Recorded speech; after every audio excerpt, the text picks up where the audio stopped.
Halo guys, jadi di video ini kita akan membahas terkait tindak pidana dalam pasar modal. Apa saja ya yang akan kita bahas di video ini?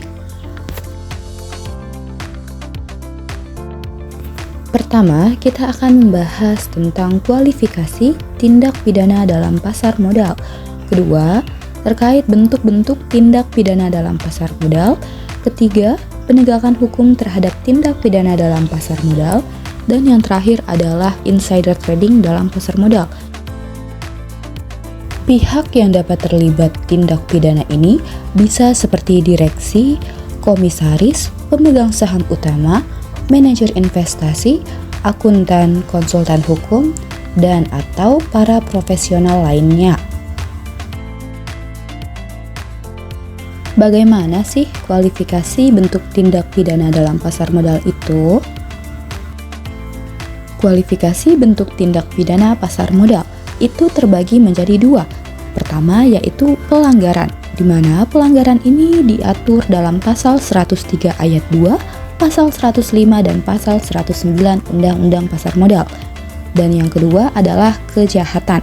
Kejahatan ini diatur di pasal 103 ayat 1, pasal 104 dan pasal 106 serta pasal 107 Undang-Undang Pasar Modal. Pelanggaran terbagi dalam dua kategori. Pertama yaitu administratif dan kedua yaitu teknis.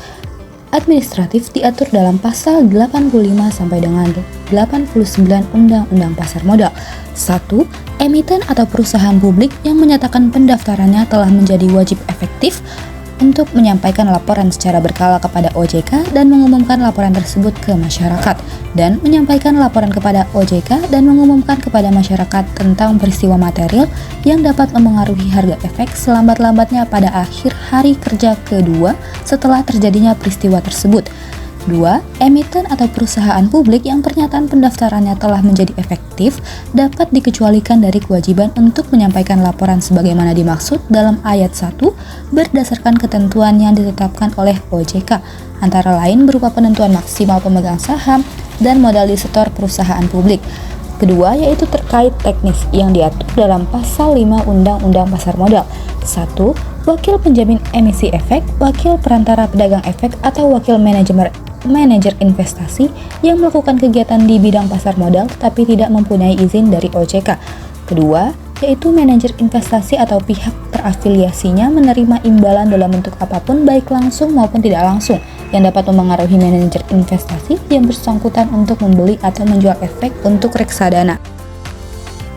Dalam pasal 102 ayat 2 Undang-Undang Pasar Modal juga telah diatur terkait sanksi administratif yang dapat dikenakan. Seperti pertama itu ada peringatan tertulis, kemudian ada denda, kemudian selanjutnya ada pembatasan kegiatan usaha, kemudian ada pembukuan kegiatan usaha, pencabutan izin usaha, pembatalan persetujuan, dan juga pembatalan pendaftaran.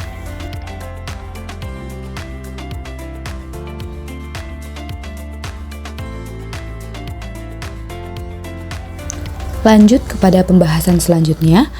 Di sini kita akan membahas terkait bentuk tindak pidana dalam pasar modal. Bentuk-bentuk tindak pidana dalam pasar modal. Kejahatan pasar modal berbeda dengan kejahatan-kejahatan pidana lainnya.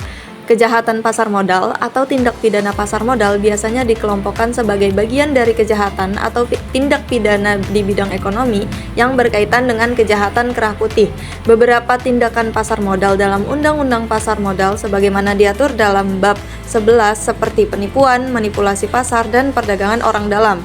Dalam pasal 90 sebagaimana berikut, dalam kegiatan perdagangan efek, setiap pihak dilarang langsung atau tidak langsung menipu atau mengelabui pihak lain dengan menggunakan sarana dan atau cara apapun, turut serta menipu atau mengelabui pihak lain dan membuat pernyataan tidak benar mengenai fakta yang material atau tidak mengungkapkan fakta yang material agar pernyataan yang dibuat tidak menyesatkan mengenai keadaan yang terjadi pada saat pernyataan dibuat dimaksud untuk menguntungkan atau menghindarkan kerugian untuk diri sendiri atau pihak lain atau dengan tujuan mempengaruhi pihak lain untuk membeli atau menjual efek.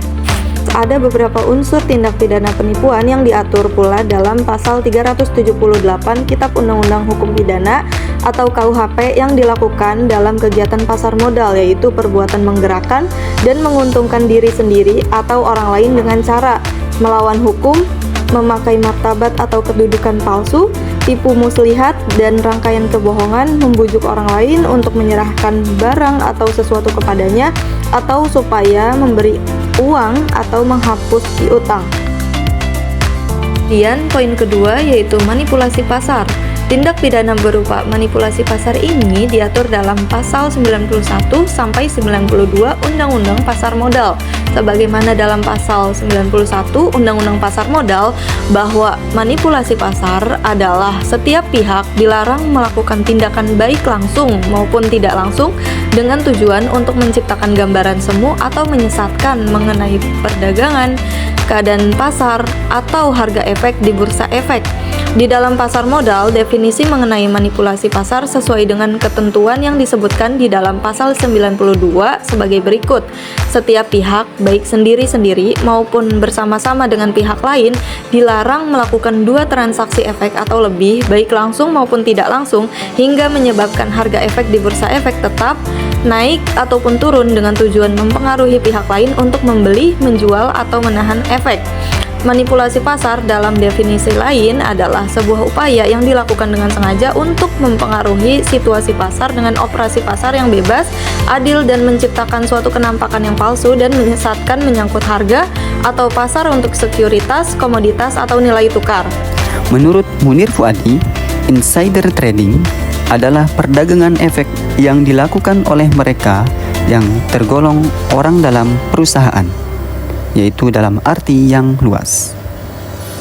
Perdagangan nama yang didasarkan atau dimotivasi karena adanya suatu informasi orang dalam yang penting dan belum terbuka untuk umum dengan perdagangan insider tersebut, mengharapkan keuntungan ekonomi secara pribadi, langsung maupun tidak langsung.